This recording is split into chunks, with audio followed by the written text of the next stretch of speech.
Usul. Bismillahirrahmanirrahim. Assalamualaikum warahmatullahi wabarakatuh. Waalaikumsalam warahmatullahi wabarakatuh. Syukur alhamdulillah. Terima kasih telah memberikan waktunya. Jadi satu hal yang saya memang menggenjot di kepala seorang orang tua ya. Bagaimana anak itu bisa setidaknya mengikuti tahfidz Quran. Itu yang utama. Yang kedua nanti kan ada proses lagi di antara di TPQ, di sekolah maupun nanti di follow up di rumah. Nah, dan saya memberi gambaran yaitu anak saya sendiri. Nah, kebetulan Ananda sekolah di masih daring di sekolah di SDI Lingkar Timur di lupa saya Saribumi. Nah, tapi daring Pak, sekolahnya daring. Nah, jadi untuk ke arah tahfidz itu masih jauh, masih tertinggal dari target sekolah. Dan itu saya follow up sama istri saya, masih belum bisa capai juga Pak, sudah 3 tahun. Ternyata saya cari tolak ukurnya kok kejadiannya seperti ini gitu. Sampai berganti ustadz, dengan bergantinya ustadz itu mungkin antara ustadz A dan ustadz B itu standarnya berbeda. Mungkin diturunin agar supaya Ananda tidak terlalu pres. Nah, setelah berubah dari ustadznya itu, Indon Sewu, main gamenya tambah jadi. Nah ini, main gamenya tambah jadi. Kadang, ya mohon maaf, main gamenya itu sudah saya habiskan 1 unit HP, saya banting itu. 1 unit HP saya banting. Ternyata sikap saya seperti itu tidak 100% didukung oleh istri saya. Ternyata istri saya itu menangis. Kenapa HP-nya yang dibanting? Terus saya berpikir, lah kalau HP nggak boleh dibanting, masuk anakku tak banting, tak gituin. Yang saya, nah sebenarnya simple sebenarnya. Kejadiannya itu Ananda itu bermain sebelum adzan maghrib. Ada temannya datang ke rumah, main di depan rumah, mabar. Saya pikir pamitnya itu mau sholat maghrib. Nah ternyata tetangga saya dari masjid sudah pulang dari sholat maghrib. Kok anak saya masih di depan? Itu marahnya saya tuh minta ampun. Ternyata saya tanyain, Isam tadi sholat? Sholat ya? Enggak, tadi ada orang tetangga kita udah baru pulang, kamu masih di situ kok kedengaran suaranya. Karena bohong. Jadi kalau saya marahi beliau itu, anak Anda itu tuh takut. Nah saya sekilas kayak gitu kan mungkin faktor X karena faktor tetangga. Nah sekarang Bapak Adi Pangestu coba dilihat nih, peserta Ananda ini yang dari TPG kan sibuk bermain.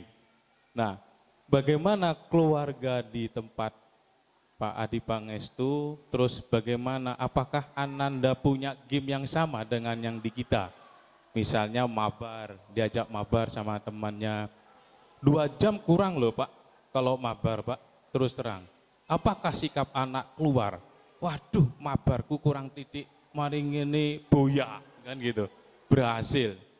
Itu susah loh, apalagi kalau kalau anak kita tahan, masih bisa. Tetapi WA-nya itu Pak, ayo mabar. Ini antar tetangga ini, mabar.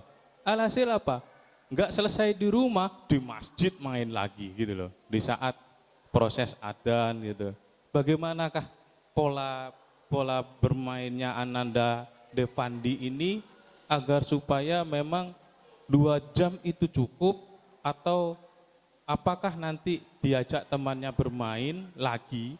Setelah itu apa masih tetap pada progres dari orang tua, yaitu setoran. Seperti itu. Matur nuwun, Mbak. Monggo. Waalaikumsalam warahmatullahi wabarakatuh. Ya, ya terima kasih kami sampaikan yaitu di sini pertanyaannya yaitu tentang pola bermain mungkin ya Bapak Ibu ya, nggih, pola bermain.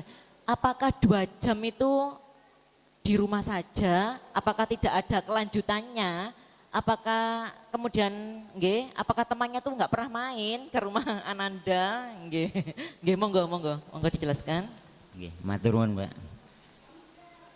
Memang dari awal itu kalau bisa, alhamdulillah anak saya itu dari awal sekolah itu kan sore ngaji. Sekolahnya itu masuk pagi itu ngaji juga, Pak. Pulangnya itu kan full day sampai jam 3. Jam 3 itu pulang dari rumah, jam setengah 4 itu berangkat lagi. Pulang jam 5. Pulang dari rumahnya setengah 6 maghrib itu. Nanti habis maghrib mau rojaah lagi, Pak. Ya, alhamdulillah waktunya itu kalau bermain ya habis isya itu. Ya 2 jam itu biasanya habis isya sampai jam 9 gitu kan 2 jam sudah gitu. Maka kalau bisa sarannya itu cari lembaga pendidikan. Kalau ada itu maksudnya pendidikan yang kalau paginya ada ngajinya, Pak. Berarti kan nyambung. Kalau kita orang tua mengandalkan TPQ aja, pasti kalau TPQ paling setengah jam 1 jam. Makanya kalau bisa itu cari pendidikan, lembaga pendidikan yang ada ngajinya. Kalau bisa yang sama, Pak. Kan metode sekarang kan banyak. Ada yang tartil, qiraati. Kalau bisa itu sama. Biar anaknya nggak bingung. Kalau misalnya nggak sekolah tartil tapi ngajinya qiraati nanti nggak sama, buyar nanti, Pak. Kalau game sama aja, Pak. Ada Mobile Legends, Free Fire itu sama semua anak, Pak. Sama. Cuma kan saya batas waktunya itu. Karena kan ada WA temannya itu, ayo main bar, mama bar itu. Cuma kan waktunya memang sudah nggak ada lagi. Biasanya jam 7 sampai jam 9 itu. Setiap hari gitu. Kecuali hari Minggu kan 3 jam, Pak. Hari Minggu kan habis subuh itu murojaah sampai setengah 6. Sampai jam 6. Tergantung kalau hafalannya banyak sampai lama, Pak. Sampai 10 juz kan lama nanti. Habis itu paling lihat TV, bermain sama tetangga itu anak-anak. Ya alhamdulillah saya kan nurut, Pak. Maksudnya nurut ya sesuai jadwal maksudnya. Dia kan punya tanggung jawab sendiri. Saya kan dulu pernah enggak saya loskan itu ya, hafalannya berkurang. Dia kan masih maksudnya keteteran sendiri kalau di TPK-nya. Kalau masalah kalau sholat itu makanya kan orang tua harus contoh, Pak. Kalau nyuruh anaknya ke musola, ke masjid, kalau orang tuanya enggak ikut nanti ya anak di tengah jalan gitu, Pak. Biasanya anak saya juga dulu gitu juga. Maksudnya saya suruh aja, saya sholat di rumah. Tapi tetangga pulang ya sama juga gitu. Kalau bisa orang tua itu harus ngasih contoh. Nyuruh sholat aja, kalau saya belum sholat, Pak, nggak mau. Ayah aja belum sholat kok ngasih contoh, nyuruh gitu. Gitu, Ustaz. Terima kasih. Jadi hari-hari Ananda itu disibukkan dengan Al-Quran, Pak. Lebih banyaknya, nggih. Ya, untuk kemudian bermain itu ya hanya di rumah tadi, waktunya 2 jam ya Bapak ya. Ya 2 jam. Dan kemudian itu kalau bisa antara sekolah dan TPQ itu harus metode yang sama, nggih, biar sinkron, nggih Bapak. Ya. Ya, mungkin ada pertanyaan buat Ananda, Bunda. Nggih, monggo. Untuk mengetes hafalannya mungkin ada mushaf Al-Qur'an, nggih, monggo dibacakan. Oh, nggih, monggo. Untuk mic-nya Ustadz.